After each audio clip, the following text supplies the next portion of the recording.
Hi, everyone, and welcome back to our Couch to Career series. We're excited that you're joining us again this week. Make sure if you haven't checked out our videos from the previous weeks that you do that on our YouTube channel page. Hi, everyone. My name is Sauvik and Courtney and I work as career advisors in the Pomerantz Career Center. And for today's topic, we're going to talk about transferable skills. And to do that, we are joined by a very special guest, Lauren Wymore. Transferable skills, it's really important as you kind of think about the current climate that we're in. You'll need to be able to talk about your strengths and how they relate to the certain career or profession that you are going into. We have a set list of questions that we're going to ask Lauren that hopefully provides you all a nice overview of transferable skills and how to leverage that in the workplace system. But before we jump into any of those questions, Lauren, first of all, welcome to the video. Can you share with us a little bit about who you are and your professional background? Absolutely. Thank you, Courtney and Sauvik. So again, I'm Lauren Wymore. I am a graduate of the University of Iowa in 2009. I completed my degree in oil painting. So I have a degree from the School of Art and Art History.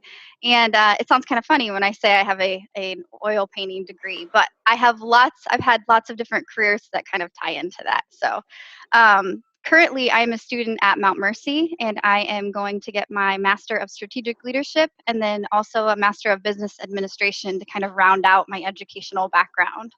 I have quite a variety of background in the professional field. I was a restaurant manager for about 10 years. I did that while I was in school, so learned lots of skills needed in the restaurant industry, such as multitasking, customer service, handling difficult situations, that kind of thing. And then I moved into more of the office setting. So I worked as an administrative assistant and an office manager in a couple different positions. And then currently I work at Collins Aerospace. I started there as an administrative assistant, and then I moved into the leader of the administrative assistants. So I had all of those that were reporting to me who were my peers before. So when I first took the leadership role, it was about 4 years ago. And then slowly that has kind of transitioned into a different leadership role. So I now am a leader of program support specialists and also project analysts. And we support program management and project and engineering in kind of some of the non-technical or entry-level program activities.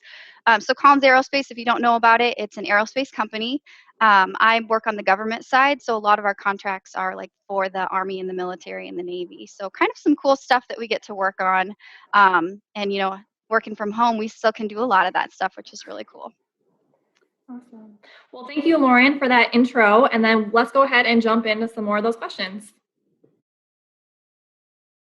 Okay, so as a reminder, transferable skills are those skills that are going to transfer with you from one experience to another. So things like communication, time management, different things like that are kind of important skills across fields. So my first question to Lauren is, why do you think transferable skills are important for you and your organization?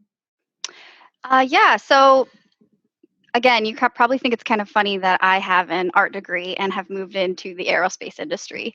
But this is kind of where it ties in. So I think one of the things that helped me when I was interviewing to work at Collins Aerospace was the fact that I didn't think like all of the engineers or those people who went to business school. I could be a little bit more creative and innovative. So I looked at things a little bit differently. So that was one thing I think that was really a draw for those when I was interviewing for this role.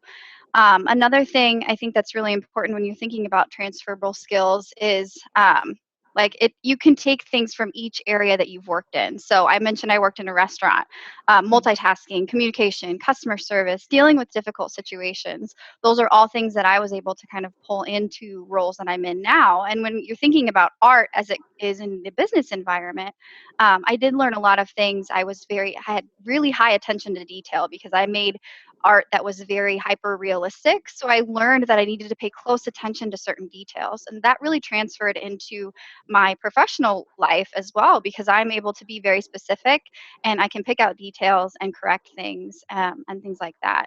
And then while I was in college, I also took acting classes as well. And that was something that really helped me, I think, in the leadership field because I was able to be more comfortable having some of those difficult conversations because you can kind of take yourself out of your body and have those conversations conversations. So really, I mean, if you think about anything that you're doing or any class that you're taking, you really can gain a lot of different transferable skills that are related to an organization. And in Collins Aerospace, it's such a huge company that it doesn't matter which part of the organization you go to, you're not going to know everything. So transferable skills are one of the most vital part of when you're thinking about moving into a different role or moving into any type of role. What can you translate into that? So you may not know exactly what's going on with that specific position, but can you relate it to something you've done in the past? And I think that's what's something that has really helped in all of the different things that I have done.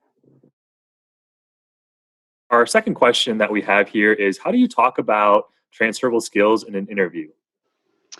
Yeah, so I have interviewed many, many people over the 4 years I've been a leader. I think I've hired around 50, probably between 50 and 100 people. So this is something that I look for very frequently. And oftentimes when we're hiring externally, we can't expect somebody to know a lot of the main tools that we have. So I really look for some of those transferable skills. And I try to pick up some of those behavioral questions and anecdotal questions where somebody can give me specific examples of things that they've done. And first and foremost, the number one thing I look for usually is a positive attitude. How can you handle things that are thrown at you? Because really, if you've got transferable skills that can show that you've handled something in a certain situation, then you can apply it to the one that we've got today. So Collins, for example, has a lot of homegrown tools where I can't expect anyone off the street to be able to know how to utilize them. And we've got a lot of different specific processes that we have to follow. So really, we just look for a lot of those transferable skills when it comes to interviewing. So I ask people pretty pointed questions around, like, change is a big one. Obviously, we're in a really large organization. We're currently undergoing, we were acquired about a year ago, and we're undergoing a merger as well. So something that's really constant is change in our day to day. So I like to ask questions like, how do you handle change? And can you give an example of when you've had to adapt to a change, or how have you helped your coworkers to adapt? So that way I can really get a feel for how somebody is able to manage through some of those specific situations as it comes to change. Another one I look for a lot is innovation. Again, in a support role, we are supporting engineering and we're supporting program management. And a lot of times, those people have been in their roles for a really long time. So I'm looking for somebody who can really kind of analyze that role, figure out how they can do things a little bit different, and look for ways to be more creative or analyze something and try to put it together in a different way. How can we make this better? And how can you be productive in doing so? So really, I mean, the number one thing I look for is not necessarily do you have this specific experience for this job, especially when you're in such a large organization.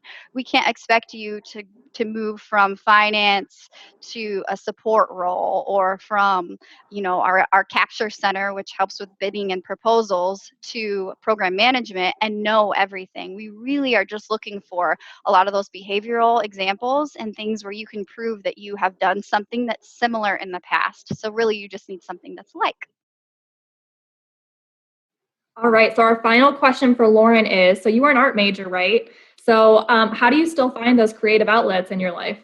Yeah, I mean, this is important, especially for someone like me who that was my passion. That's why I went to school, was to be an artist. So at work, I have to be very organized. I am deadline driven. I am always driving to push my team to complete tasks and projects. So that's something that translates in when you're in school. It's the same thing. I mean, you have to do a lot of those things. So when I think about my own personal life at home, my husband and I, we bought a 7,000 square foot building and we renovate it. So one thing that I do as far as my creative outlet is helping to design and actually do some of the hard work as well. We've got three little kids, three little boys, and it can be a little bit chaotic, but I mean, something I think that's really important is having something outside of work. And even though I'm not necessarily fully utilizing my art degree, now I say fully utilizing because I definitely think there's a lot of things that I learned from my art degree that I am utilizing day to day in my career. I have to try to find some of those outlets. So examples, obviously the building we renovate. We also have purchased several different homes in the past and have flipped them and renovated them. So that's something that we are pretty passionate about. And then for a while, I was teaching some of the wine and painting classes. So we actually, I was out at Cedar Ridge teaching classes where teaching people how to paint. You get some of that customer service in there. You get the teaching aspect. You get that creative outlet.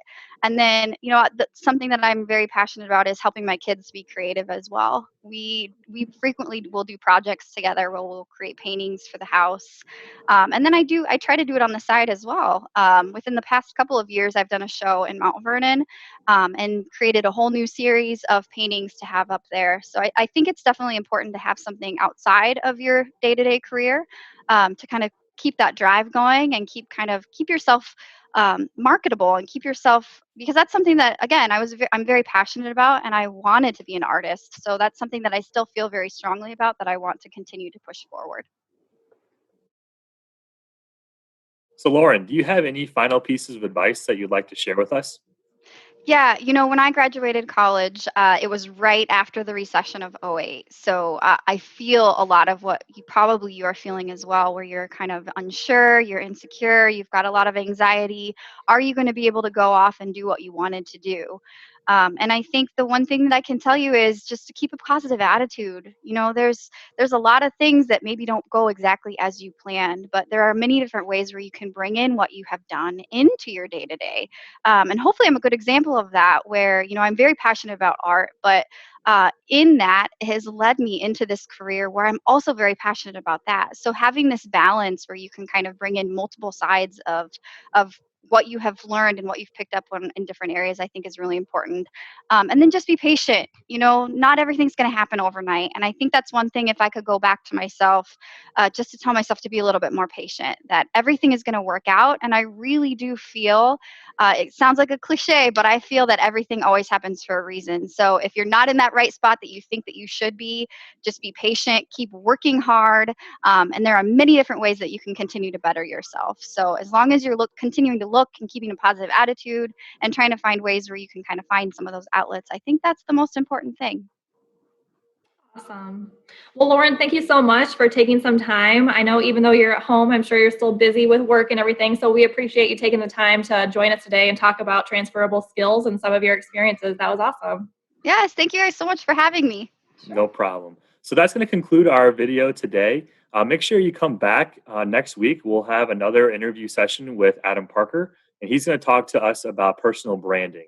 So from our couch to yours, we hope to see you next week. Make sure to hit the like button and leave any questions that you have in the comments below, and we'll see you on our next episode. Go Hawks.